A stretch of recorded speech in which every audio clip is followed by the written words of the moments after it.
Hello everyone. Welcome to the April online chapter meeting of the Building Designers Association of Australia. My name is Jennifer Binns and I'm a building designer based in Tasmania and host for the online chapter meetings. I'm joined by Sarah Jane managing technology in the background. Please post us a message in the chat where you are logging in from. It's great to see so many people joining us.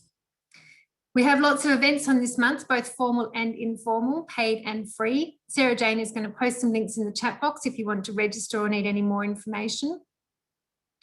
First up is Crossing the Threshold to Accessible Housing, which is now running for the 4th time due to popular demand.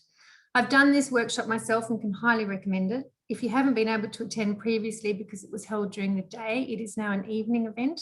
It starts on the 13th of April and is run over 2 sessions per week for 3 weeks. Then we have Paul Haar from Haar Architecture presenting Mullum Creek. You may have come across this peri-urban eco-housing development in Don Vale, Victoria. It has drawn considerable interest among Australian building professionals by eliciting processes and outcomes that go well beyond and address weaknesses in what is generally being considered best practice sustainable development. This event is free and is worth 1 formal CPD point or 1 Category 1 CPD point. Towards the end of the month, we have the new conversation about condensation. As we continue on our journey to a future of sustainable building, the ever-present question of condensation management has slowly moved up the agenda. Failure to understand, adapt and address the risk of condensation poses direct threats to the quality of structures we build and the health of occupants, which is why now more than ever, it is important to have a new conversation about condensation. Andy Russell is presenting a 6-part session, which is worth 6 formal CPD points for designers, and thermal performance assessors will earn 1 Category 1 CPD point for knowledge in relation to NCC and 2 Category 2 points for attending the event in relation to industry knowledge.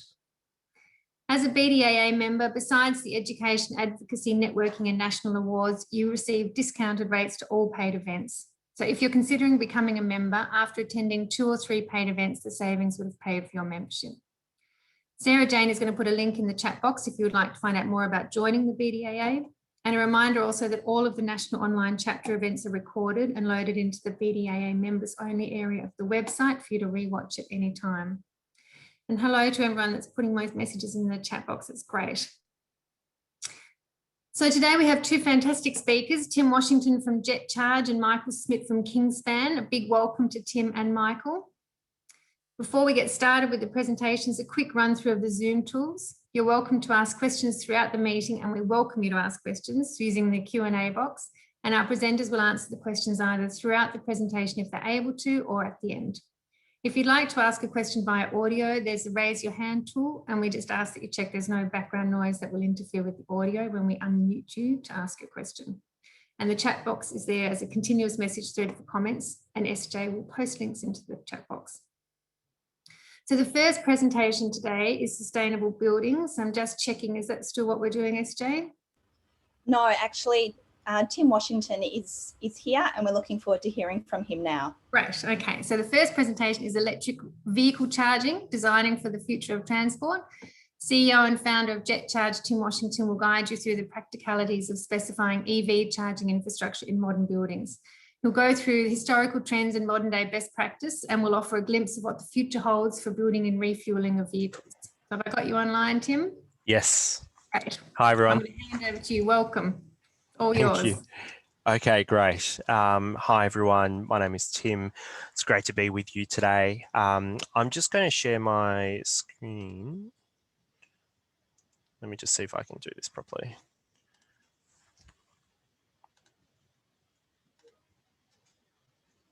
Let me know if you can see that. Yes, we can see that. Okay, great. All right, so hi everyone, my name is Tim Washington. I'm the CEO of Jet Charge. We're Australia's largest EV charging infrastructure provider, and I just want to have a chat with you guys about EV charging and best practice for building design. It won't be very technical. Today what I was hoping to do was to run through the concepts, and if you have any specific questions, obviously happy to answer that. I'm also a co-founder and director of ChargeFox, which is the largest EV charging network in Australia. Think about it like a kind of a new age petrol station chain. And I also sit as the chair of the Electric Vehicle Council, which is the peak body for the electric vehicle industry in Australia. So if you have any questions around policy, government action, all of that, I can hopefully answer that as well. Okay, so let me just kind of set the context. A lot of people ask me, when do you think EVs are going to take off? And there's a lot of different answers to that around price parity, all of that stuff. But really the key is not so much like what year in particular EVs are going to take off, but whether or not we're prepared for the rate of take up. And the universal answer is no, we're not prepared for the rate of take up, regardless of whether that kind of trajectory starts in, say, this year or 2025 or beyond. Because once it does start taking off, the pace of change is incredible. One example is in the UK in June 2019, which you kind of is not even on this slide, they were at 2.2% of new vehicle sales. By December 2019, EVs made up 6.6%, and in December 2020, it made up 23.4% of new vehicle sales. So what does that mean? It means that in the space of 18 months, the UK, which is another right-hand drive market for us, which is relevant to us, grew more than 10 times in 18 months. There is no industry or market in the world that can deal with that. So when we think about designing buildings, we kind of go, all right, well, there aren't too many EVs on the road. Do we really think about that? And we say, we need to think about it because there is no world in the future where EVs aren't the majority of what we drive. And buildings that are being built today hopefully last 50 to 70 years. So we really need to be thinking about EVs because the rate of take up is going to be huge. Okay, I just want to go through the evolution of EV charging. So what I mean by that is what's been spec'd in buildings previously, what's been spec'd in buildings now. When I first started in this industry, maybe like 2013-ish, a lot of what was going into buildings were the stuff that's on the left-hand side, what we call dumb or standalone charging stations, if you're trying to be nice. And a lot of that got born because Tesla, when they entered the market, were giving charging stations for free to buildings. They said, we'll give you the charging station, and in some cases, they even paid for it, and we'll install it. But the problem with these charging stations is that they were dumb. So they were like a PowerPoint. There was, no stats, no billing, no utilization data, no access control, no load management, nothing, right? And it was just an introductory kind of like thing for the market. So sure, you can charge your cars, but not much else. Then, and this still happens today, we move into a world where there are all these startups in EV charging that think they're the next Apple, right? And they want to control the ecosystem. So they say, buy our chargers, buy our software, but our chargers only work with our own software and our software only work with our chargers because we're going to be the next Apple, right? The thing is, charging, it's not like smartphones. They're much more like smart meters. And so people don't interact with it like they do with smartphones. And from a building perspective, there are going to be some cases where proprietary solutions are okay. For example, JetCharger specifies some of our proprietary charging stations in really small developments, sub 20 car parks, and we're putting a charging station in every single car park. So because you're never going to be expanding beyond that, because you're not going to have another basement, for example, it doesn't matter if it's one ecosystem, you don't have to add additional charges on top of that. Now, because proprietary chargers lock you into an ecosystem, they tend to be a bit cheaper. It's not always the case, but sometimes you'll find that proprietary chargers are a bit cheaper because they lock you in for the long term. But even companies like Wallbox, who we stock, are moving away from that system to one that's open source. So when we say OCPP, what we mean by that is Open Charge Point Protocol. And so the EV charging market very early on came together and said, we're going to basically agree on a single language and standard. And they called that Open Charge Point Protocol. And 95% of the hardware and software that's in the market is OCPP compatible. So when you're designing buildings, it's really important that not so much the box, I call these charging stations boxes. It's probably a disservice to our suppliers, but they are just boxes. And you either, doesn't matter what kind of brand you're putting in, it's more important that they're OCPP compatible.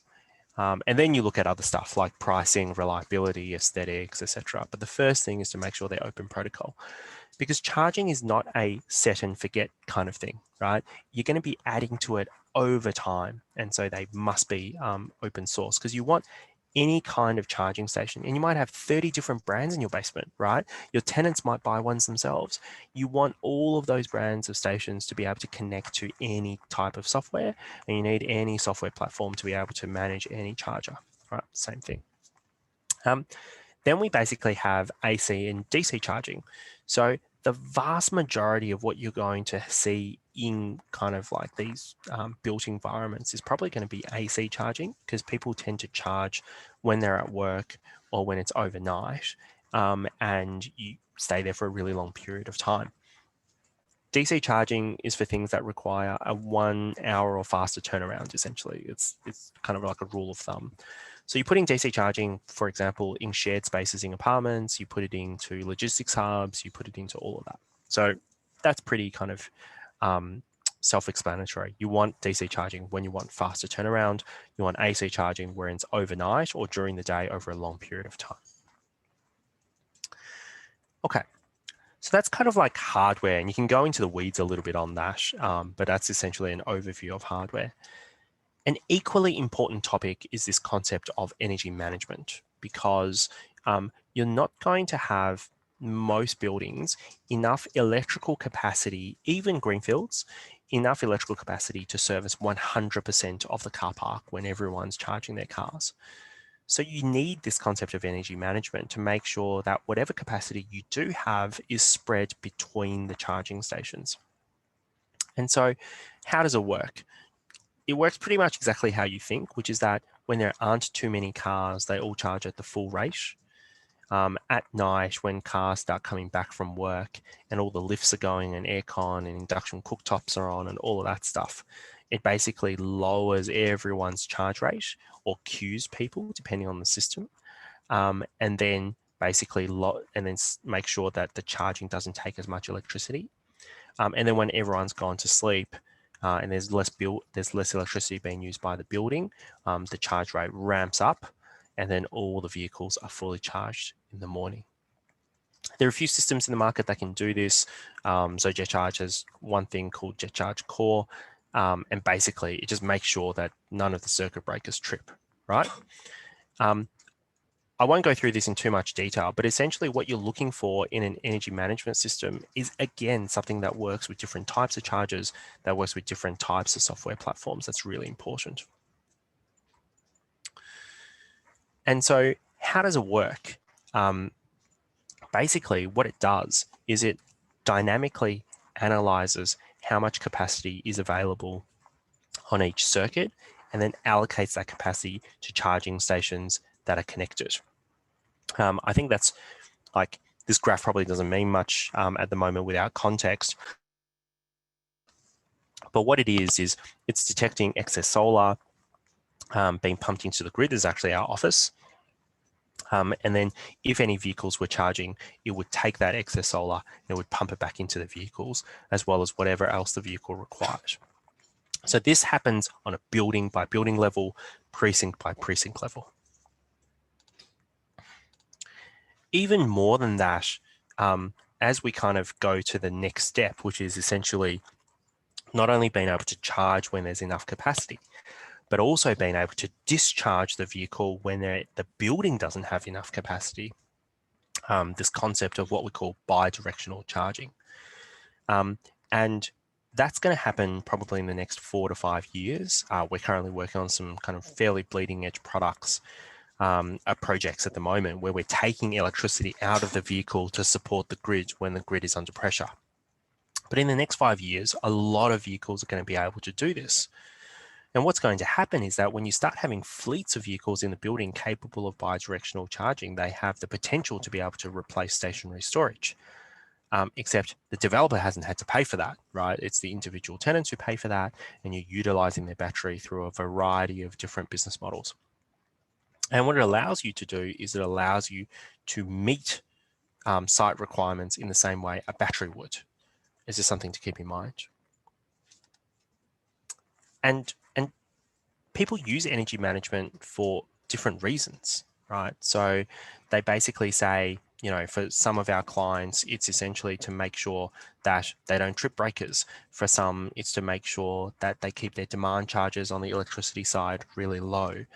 And then others, for example, with bus depots that we're working on, is to make sure that the buses go out on time, but for the lowest possible cost. And so you kind of start needing energy management for different things. Then the last thing that we kind of touch on is this concept of how do you monitor the electricity that is going through these charging stations and bill for it. And without being too salesy about it, that's what we use ChargeFox for. There are other platforms on the market that you should look at that does similar things. It basically measures how much electricity is going through the charging station and then bills accordingly, either on credit card or through an actual bill. All of the charging stations that you specify into these buildings should have the capability, at least, of having billing requirements, because long term, no one's giving stuff away for free. Long term, everyone is going to want to recover at least the electricity cost. And this is already very established in the markets that we work with, the buildings that we work with, is that all the charging stations are connected, they're all OCPP compatible, and they're all connected to a platform like ChargeFox, which essentially allows you to have, you know, like a dashboard, shows you how much electricity is being used. And you can get this from different service providers. And then the last thing I'll talk about is on the concept of retrofits. There's a real, like within the EV charging world, there's a real kind of stigma around retrofits because it's seen as too hard, that you can't do whole buildings worth of charging if they've already been constructed. And it's something that we say you can do, you know, ranging from a single charging station in someone's own car space all the way through to whole of building fit outs. And there are a lot more brownfield buildings than greenfields. And so what you really, you can, with energy management, transform an entire existing building to one that caters for 100% penetration of electric vehicles. But it requires energy management, it requires good planning and some sophisticated kind of electricals. So, but retrofits are possible. So look, it's a pretty big topic. And there's a lot that goes into the design of an EV charging system. But I guess the overall message that I kind of want to send is that EVs are coming, and it doesn't really matter whether they're coming kind of this year, next year, in 2025. When they do come, it will be at a rate that not many of us are prepared for, including us here at JetCharge. It's just going to be too fast. But they're all going to come. It's going to be a really important part of our buildings and really important for us to achieve our environmental goals as a country. And so I encourage you to start looking at it and designing for it. Okay. Thanks, Tim. That was really interesting. Now, there are no questions yet. I'm just wondering whether there's going to be some coming through. So if anyone's got any questions for Tim while we've got him online, now is the time to ask them. So whereabouts are you based, Tim? I'm in Melbourne, but we've got offices in Sydney and opening ones up in Brisbane and Perth. And what sort of take-up are you finding in residential projects? Every single resi project now has some form of EV charging in there, from the really high-end luxury ones where it's one for every single car park. So the ones where you're looking at, you know, for the downsizer market, high-end luxury, every car park has a charger, because that's going to be the first market that has EV charging, all the way through to like mass market resi ones. They will at least have shared charging, but provision, most importantly, provision for like a lot of the basement to have individual charging stations in car space, because that's essentially where you need to put it. You need to put the vast majority of charging stations in someone's own car space. Yeah, okay. We have got some questions coming through. Lara has asked, how does it work with publicly available charging stations, e.g. whilst travelling regionally? Yeah, so the public charging network across Australia is being built out pretty well. It's not going as fast as it should, but there are quite a few providers out there who are providing public charging. And it's not just the traditional kind of oil companies. Lots of people are installing charging infrastructure, including all the supermarkets, councils, etc. But the one thing to keep in mind is that as much as we think about public charging, especially going on road trips, because it's such a big part of our culture, 99% of our daily lives are spent in the cities or wherever we kind of spend our time. And in that kind of situation, like anywhere from 80 to 90% of charging is done privately. And in Australia, as opposed to anywhere else in the world, we have a high proportion of off-street parking, even for our high density like MDUs. And so it's important to design it into our car parks. Okay. Now another question, how much space needs to be reserved for the core hardware, especially in a high-rise residential building? It just goes next to the switchboard. Space is not going to be a constraint. It's a very small system. Yeah. Peter has asked, what year do you think that EVs will outsell ICE cars? So we're predicting anywhere between 25 to 35% of new vehicle sales, maybe even up to 50% by 2030, depending on government mandate. I think it's safe to say by about 2035, you'll start, even in Australia, we'll start to see EVs outstrip petrol. But one thing to keep in mind, guys, is that in 2025 to 2027, I'm going to give it that 2-year time band. When you walk into a dealership and want to purchase a vehicle, it's going to be cheaper or the same price to buy an electric vehicle. And that electric vehicle 2025. And that electric vehicle will be like a third of the cost of fuel and half the cost to maintain. And for the 90% of us who purchase a vehicle to go from A to B rather than for any enthusiast purpose, you're going to go for the cheaper option. And if every single vehicle manufacturer is coming to you and saying, hey guys, the coolest thing to buy is the EV, there are going to be very few of us who start looking at the petrol option. And a lot of us lease vehicles, right? The leasing companies will start in about 23, 24 to start to take a very pessimistic view of residual values of petrol vehicles. So you're going to start seeing repayments on petrol vehicles start going up, and repayments on electric vehicles start coming down relative to where they are now. So even though I say it's going to be like 2030, 2035 before we see that crossover, the things that get set in motion is way before then. And I think you'll see a very quick step change. Yeah. It's interesting. Okay. Michael has asked, where would be the optimal position for a household garage to install an EV charger? So basically in a household garage, I mean, I can give you all the specs. It's like 1.5 meters off the ground. But essentially, when you're specing a residential garage, I would recommend specifying basically a circuit from the switchboard to an isolator. And then either, if you include a charging station, great, but at least to an isolator. So then the owner only has to connect the charging station to that isolator. But it doesn't matter whether you put it on the left wall or the right wall, but put it on the side rather than at the back, essentially. Okay, that's good to know. Dale asks, Tim, have you been speaking to the E-team at ABCB for class 2 to 9 building refits? Nope. And I can tell you I haven't been speaking with them because I probably missed most of what that sentence meant. So Building Codes Board, I don't know what the E-team is. Class 2 to 9 is commercial building refits. No, so I haven't been speaking with those guys, but happy to do so if you think it'd be of value. Michael has asked or says, thank you. We hear about renewable energy projects coming online and older coal-fired stations closing down now or in the future. Do you know if there's a net gain overall in electricity production? i.e., are we going to be able to cater for future demand? The answer is yes, we'll be able to cater for future demand. And the cool thing about electricity is that you're going to get, and your clients are going to get, more and more market signals as to when best to charge. And people are going to have choice as to when they charge and how much they pay for electricity. But yes, there will be enough capacity to meet demand. Okay. Christy has asked, do you think the government tax on EV per kilometre will go through, assuming it hasn't been passed yet?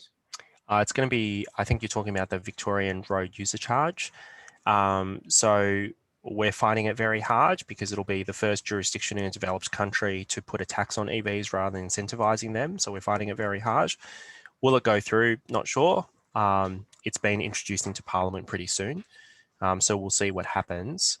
But I think if you look at the greater context of what's happening globally on the race to electric vehicles, it's a pretty short-sighted move by the Victorian government, especially a government that prides itself on its renewable energy credentials. We find it pretty disappointing. But suffice to say, we're trying to work with them through it and hopefully we'll come to a good outcome. Okay.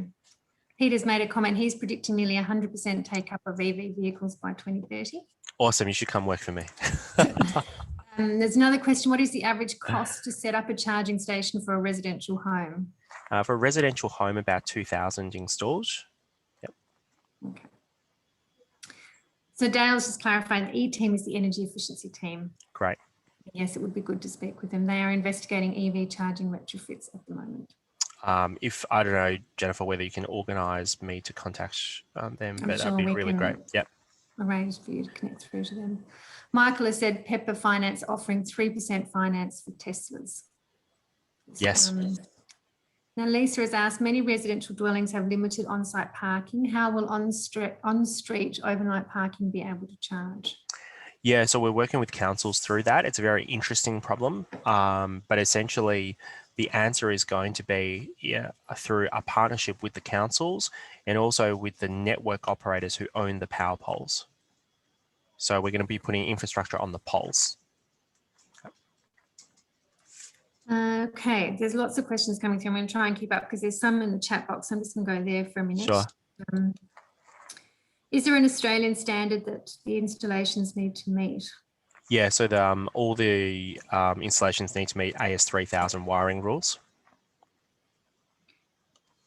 We've heard that bidirectional batteries were available overseas, just not here in Australia yet. It is available here in Australia through the Nissan Leaf and Mitsubishi Outlander plug-in hybrids. It's the charging stations that are not currently available globally. Okay. Outside of trials. Our first one is currently being certified for the relevant standard and should be ready by the middle of the year, which will be the first one on the market. Damon has asked, what percentage of electric charging stations are you putting into commercial buildings? That's a really good question. It varies a lot per commercial building. What we generally recommend is to say that you need to allow enough maximum capacity for 20% of vehicles to charge at once. But for example, we just did Collins Arch in Melbourne. That was with multiplex and C-bus. That was 56, I think, charging stations in the commercial space. But yeah, it's actually been driven a lot by the professional services firms who have aggressive global targets on environmental impact. And because most of their environment, CO2, kind of comes from transport, they are looking at buildings with EV charging. So it's going to be a mainstay for anyone looking at a new office building. Yeah. Okay. At what point will this technology be viable for individual dwellings, which I'm assuming is now? Well, EV charging today is. For bidirectional, it's probably going to be it's going to be available across the board on vehicles around about 2025. So when you go into a dealer and you purchase a vehicle and that vehicle is an electric, chances are it's going to be capable of bidirectional charging. It's just a question of whether you install the relevant charger to take advantage of that. Almost everyone will, because it essentially means like a huge battery pack that's capable of powering your house for 3 days. And so you could go down to your local Woolies, do your shopping, charge your car up to full, and then go home and power your house for 3 days for free. So I think a lot of people will do that. Yeah. What type of provision are you talking about? Is it a 32 amp single phase supply or do you need triple phase? No, so you don't need 3-phase. You only need single phase for EV charging in residential environments. In single homes, 32 amps is more than enough. In fact, going down to 20 to 25 is also okay. In multi-unit dwellings, we also recommend single phase for in-car space charging because 3-phase requires 5-pole kind of circuit breakers and RCDs, and it's going to take up too much space. So generally, single phase is more than adequate. Okay. I'm going to keep pushing through some of these questions because there's quite a few. Sure. Is there a combined AC-DC charging port or are they separate units always? So CCS2, which is the DC charging standard in vehicles, has the AC portion at the top, 2 DC pins at the bottom, so that's combined. Japanese vehicles use a standard called CHAdeMO for fast charging, which is separate to the AC side. But for most vehicles on the road, they use CCS. Okay. Can you send us a specification and dimensioning for installations? I don't know who asked that, but sure, if you, I'm sure Jennifer will give out. George, I can't see George's I'm sure Jennifer name. will publish my contact details. Feel free to contact me. You can look me up on LinkedIn. Yeah. Tim, what do you think, and this is, I'm not sure who this one's coming from either. Tim, what do you think of the new standard in SA to regulate power use in the home and restrict feed in to ease the stress on the grid? I think it's inevitable. I know there's a lot of controversial opinions on it, but it's inevitable, and it's also a really good reason to become more and more self-reliant. And we should always be connected to the grid and support it. But the fact that our vehicles that we purchase in the future will be capable of supporting our home energy needs as well, combined with solar, means that these decisions will probably impact on a lot of users less and less. How many charging stations should we allocate now for 100 cars? Probably 20. Okay. Brendan asks, what tax changes do you anticipate given the likely revenue drop in fuel excise? If it's one thing I have faith in, is that the government will be able to find alternative ways to tax us. And fuel excise has been dropping for a really long time, not only because of EVs, but also because of more efficient engines and the introduction of hybrids. So it'll probably move to a road user charge, which is where the rest of the world is going.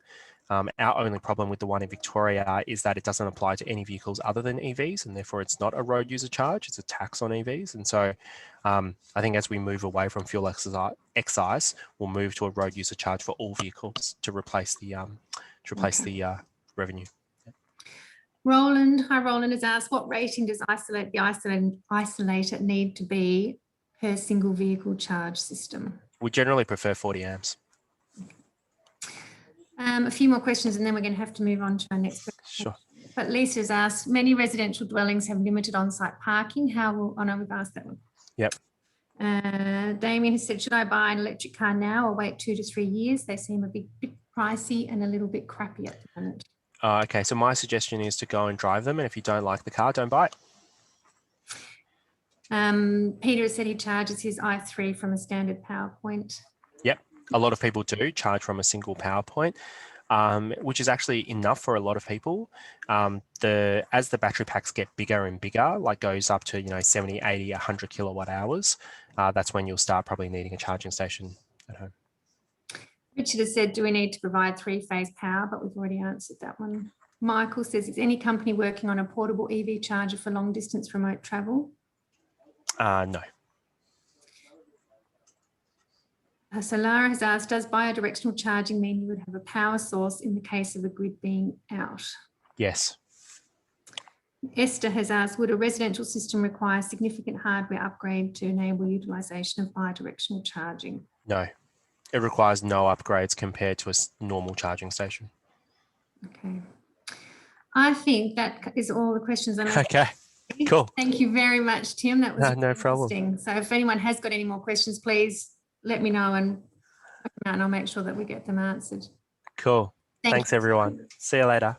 Bye. I'm going to hand over now for our next presentation, which is Sustainable Buildings, the New Paradigm for Managing Our Cities, and it's presented by Michael Smith from Kingspan. So imagine if we changed the design of every building so that it was energy and water efficient, managed stormwater and cooled our heat waves. Recent research has shown that these policies have a non-linear benefit that changes the whole city. This is the science of distributed solutions rather than central infrastructure and big data research based on billions of interactions at the lot level across the whole city. Using basics, rainwater harvesting and Greater Sydney as the case study shows that how we design each building on a lot could be the key to cities of the future. So I can see Michael ready to go. Michael is the Technical and Sustainability Manager at Kingspan Water and Energy. Welcome, Michael. Good afternoon, everyone. Background and a professional experience in rainwater harvesting, water efficiency, natural resource management and strategic and statutory. Michael believes that cities are integrated environmental, social and economic systems and all our actions should improve how urban systems perform. Michael has an honours degree in urban planning, including majors in economics and transport engineering and postgraduate qualifications in urban design. He is the Deputy Chair of Rainwater Harvesting Australia and the Co-Chair of the AWA Water Efficiency Specialist Network. Welcome, Michael. Thank you, Jennifer. I am going to hand over to you now. Thank you. No worries. I'm going to jump straight into sharing a screen. Let me know if that's worked. Is that going, Jennifer? Yes, that is fine. It just needs to be flipped over to full screen.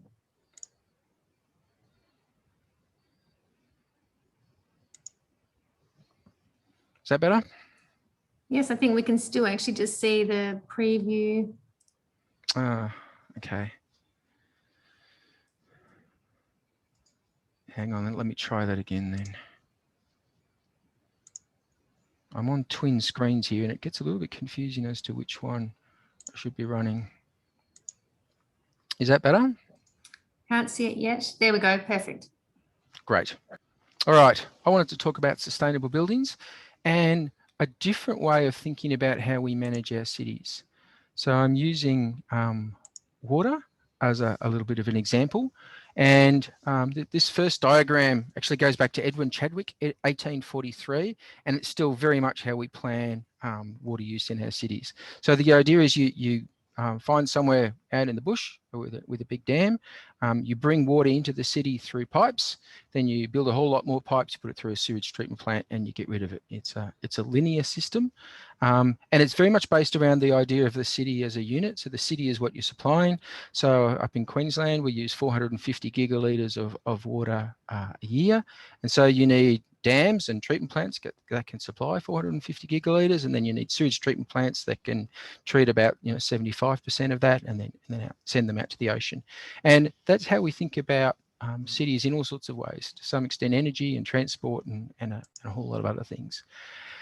Some of the things that kind of thinking doesn't capture, and this is just an example, but it's to sort of show what that linear in-out system doesn't think about.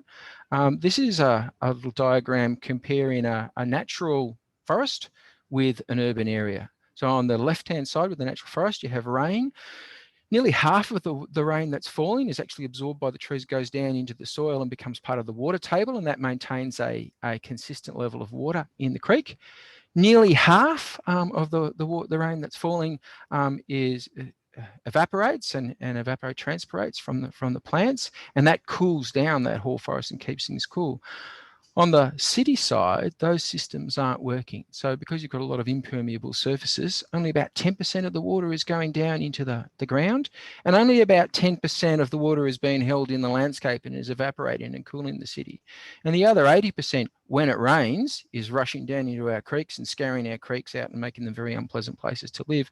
But when it's not raining, because there's so little ground flow, you've got a situation that the creeks are often hardly running at all.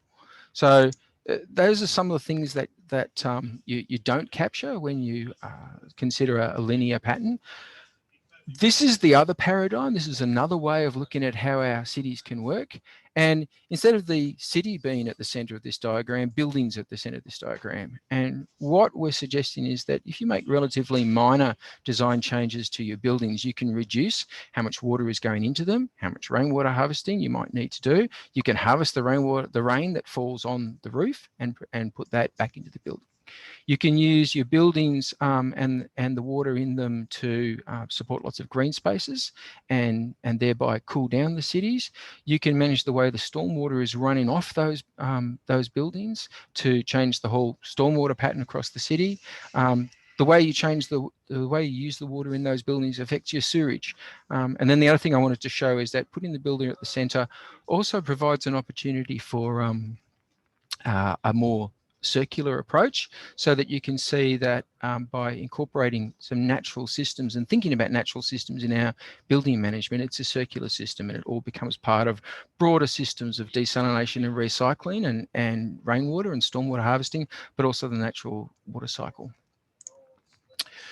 So just to go back to that first diagram where I talked about the difference between natural systems and urban systems, if you can imagine putting a house on the left-hand side and actually getting that building to replicate or copy what's happening in nature, you can have a building on the left-hand side which captures 80% of the water that's landing on its roof, and create spaces where that water can permeate down into the water table, and you get higher water tables and more consistent stream flows, but also where more of that water is captured and used to maintain green spaces around it. So you can start to replicate that 40% transpiration and evaporation and cool down those cities. So this stuff has been around for a while. What's really interesting is some work that Peter Coombs has done, looking at how these small design changes can impact on the whole city. And it's quite difficult to explain about big data and systems frameworks. So I've used an example which is by no means perfect, but I think it sort of gives you an opportunity to see how it's a different way of thinking and a different scale of thinking. So I've used traffic as an example, and traffic and transport are not part of the modelling work that Peter does generally, but as an example, when we look at a city, we might, for example, say that there are 7 vehicle movements every day for every dwelling. So 100,000 dwellings will give you 700,000 vehicle movements moving around the city. And that's looking at the whole city and looking at traffic movements right across that. Using new technology and using the kind of thinking that Google uses, you can use what they call big data, which is very detailed data at very small time frames. And Google uses the actual data about where cars are to map traffic. So it's using thousands, millions, tens of millions of data units to create a model of how the city is moving and how transport's happening. And not only a model of how many movements there are, but because it's a live system, you're also getting feedback from the system, so that when you get higher points of traffic use, the traffic around that starts to adapt, and it goes, no, I don't think I'll go down there, there's too much traffic. It starts to take different options. So you get a dynamic feedback within the system. That's not a bad metaphor for the kind of work that Peter Coombs is doing. So again, just dropping back to that diagram before, traditionally we've looked at the city and water moving in and water moving out. What Coombs has done has looked at water flows, and not just drinking water, but water flows for utility flows for water and the sewage, the sewage that's coming out, because there's obviously a really close connection between those two, but also the stormwater. And Peter's used data at 6-minute intervals based on the detailed behaviour of both households and the utility network. So, we tend to think of all the buildings in the city being roughly the same for modelling purposes. Peter said, well, no, that's not right. So a townhouse or an apartment unit or a separate house will use water very differently, and the number of people in the house will change, and the income that they've got and all those sorts of things. And then they're influenced by the weather. So how we use water is actually influenced quite a lot by whether or not it's raining, whether or not we're in drought, or whether we perceive that we're in surplus for water. So he's modelled those sorts of things, and he's done that at those 6-minute time sequences for over 100 years of climate data. That's created, and a digital twin's not a bad metaphor for that. He's created a model of the city, and having that model, we can then start to model different scenarios and say, well, what would happen if we did have a rainwater tank on every building? What would happen if we only used desalination? What would happen if we built big recycling plants everywhere? What's happening now in terms of water getting from treatment stations to the house and to the hey guys, damn. Yeah, what would happen if we modelled those things and we can actually measure what the benefits of those things are. So we used BASIX in Sydney, in Greater Sydney, to say, well, what would happen if we didn't have BASIX? What kind of differences will we see?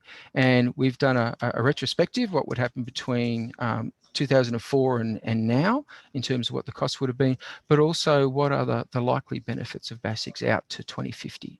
So we worked out there was around about a saving of $3 billion in water and sewage costs, a bit over just under $1.5 billion in stormwater costs, $2 billion in stormwater nutrient costs, and total benefits of around $5.3 billion. So you might say, well, given those kind of benefits, why are we not going down that track? And part of the answer, and it's not the whole answer, is part of the answer is the way we think, and we've traditionally engineered our cities, and also the business models we've put up have been very much about recognising infrastructure and basing the way we pay for water on that infrastructure, rather than on looking for greater efficiencies and those kind of opportunities. So I wanted to just talk a little bit about better buildings and maybe some thinking about how we can shift our cities to changing the design of the buildings so that the whole city works better, why that's not happening and how that might happen. So one of the things I think is really important is that we need to recognise that private business, and I work for a manufacturer, we make rainwater tanks. Businesses are about having profit, and that's what they're good at. You know, we're good at building rainwater tanks. We can do it very efficiently. We can build a really good quality product. We put it out there, and we expect to make a margin on that. That's our business. We and most businesses are not necessarily all that well aware of what the environmental impacts are in terms of stormwater and water and the cost of treatment plants and polluting effects and what the community needs, and we think that's the role of government. So we think it's really important that we say, okay, government should be stepping in and making the rules for sustainable buildings, and those rules should definitely reflect local conditions, but there shouldn't be a lot of discretion in that, because that's not fair to businesses. They should know what the rules are, and my experience of most designers is that it's better if you know what the rules are up front, rather than be in a position where you're going to have to negotiate, because that takes a lot longer and there's a lot less certainty and there's a lot less business certainty in that. And then the role of the community is to elect decision makers who can make a good decision on our part. So, and here's a bit of speculation, and I've worked in this industry for a long time, so it covers a few different areas, but there's some thinking here about, well, what might more sustainable buildings look like? And I'd be suggesting that they might actually be a bit taller than they are now, but there'd be a maximum. So there is a community expectation about how high buildings are going to go in suburban residential areas, and that might be 4 stories. And again, it's up to the government to make these rules, but as an example, but site coverage might drop back to 50%. So higher buildings, but much smaller footprints, and of that 40% of the site might be permeable, so you get the groundwater infiltration and the stormwater management we talked about, and 30% of the site might be suitable for things like large canopy trees, so we get that urban cooling, and also the very strong public perceptions we have that greener spaces are more livable, they're better for our mental health, they're more attractive, they have higher real estate values, a whole lot of stuff that goes with that. In terms of energy, water and stormwater, we might say that 50% of the energy needs should be met on site. 50% of the water needs might be met on site, so much more resilient buildings that can cope with a whole lot of changes around them, because I think we're starting to realise that there's a lot of unpredictability in both our climate and our society. Heating and cooling energy costs not to exceed 39 megajoules per metre squared per annum. That's the 6-star NatHERS rating for Sydney, and we think that that's probably a good guide for the whole country. And then a 50% reduction in the annual average stormwater runoff volume. So that's thinking about stormwater very much in terms of volume rather than peak flows, because we find if you manage volume, then you tend to manage your peak flows and your nutrients really well. And then lastly, waste, which is, again, a bit of an extension, but it's an area that I've had some experience in. And, what would happen if we decided that we would stop dumping our waste into landfill? What would happen if we said that the waste that's coming out of our buildings would either be reduced, reused or recycled? And if it had to be destroyed, then it would be destroyed, but at a cost that reflected the impact on the environment. So I said we talked about rainwater harvesting, and I know many of you do rainwater harvesting, and we are really impressed by the level of interest from both the community and in professional circles. I just very briefly, and there's a link at the end of the presentation to this, wanted to talk about the residential design specification for rainwater harvesting. So this is a national guide. So obviously the local controls that may change this in different places, but it's a very simple 12-page guide that just talks about the roof, the ways of collecting rainwater, the ways of treating and managing rainwater, the tank and the pump and the bypass systems, and tries to put all that together and say, well, this is what over a long period of time we, and Professor Coombs has done a lot of background work in this area, think is the right way to go. So how am I doing for time, Jennifer? You are doing fine for time, Michael. There's a couple of questions. Do you want me to ask now, or do you want to save them for the end? Oh, look, I'll just very quickly go through the case studies. Yep. And I'm really just going to touch on them, and then I can just go fully fledged on whatever questions. No worries at all. Okay, so this is a nice little Australian example. It's a library, and the challenge was to try and combine a good design and a good looking design with reduced energy consumption and water consumption strategies. We provided a series of water tanks which we felt met the design aesthetic, or the designers felt met the design aesthetic really well, but also provided really practical benefits in terms of suitable water for flushing the toilets on the site, reducing mains water usage, and improving the stormwater performance of the site. This is a Northern Ireland, so Kingspan is a multinational building materials company, of which we're a very small part. And this was around looking at a new library and a very large roof area, and saying, well, how can we make this whole building work more sustainably, work better with natural systems, and reduce environmental impacts. And so they harvest 2.6 million litres, which is a really decent amount. Mind you, they have very decent rainfall as well, and they provide that for toilets and a range of internal uses and some landscaping. Pascoe Vale, so this is for our Melbourne friends. This is just a set of apartments that's been built there. These are quite small rainwater tanks, so 1,500 litre tanks, and they're mostly in there. In fact, there's obviously a benefit for rainwater use, but they're mostly in there to ameliorate the stormwater effect. So some of that stuff I was talking about before, in terms of large flat concrete areas which are just generating enormous amounts of runoff and having a really permanent deleterious effect on the local waterways around there. So Moonee Ponds Creek, Merry Creek, those places. 75% of the roof catchment is harvested, which has meant a dramatic reduction in mains water demand and also the runoff. So there's two links there. One is the alternate strategy for Greater Sydney, which provides the details of the work that Coombs has done about how using a system like BASIX, and I probably should just very quickly say that the great thing about BASIX is it ties energy and water management into our development process. So when you have a development boom, you get a energy and water management boom at the same time, because it's built into the buildings, and it's a very clever system. And I don't think there's enough recognition about the benefits that have been there from it. It could do with some updating, but we think that if you look at the hard numbers on it, it's been really successful. And then, as I mentioned, there's a quick reference to the design specification there. So thank you for that. Thank you very much, Michael. That was really interesting. I'm just going to ask a few of the questions that have come in. So there's a question. I should also apologise. I have a very quiet office, and it was just a little bit of bad luck that a group of quite loud, I don't know how much sound bled through, but a group of people came in, so my apologies for that. I didn't hear any of it, so good. I'm sure it all came through fine. There's actually a question here that's been posed from your office for us to think about. Oh, yeah. Which is what comes to mind when we say efficient water management. How important is it to building design? So that's something for us to think about. So I don't know whether people want to make some comments in the chat box, and maybe that will start some discussion. We haven't got huge amounts of time, but interesting to see what people's thoughts are. So Mark has asked, has BASIX given an indication of when and if they will increase the target from 40% to 50%? Not that I've heard. The most recent news we have is that they're intending to include BASIX in the new design and place state environmental planning policy, but the indications are in that it'll be shifted across into the new SEP in much the same form as it is now.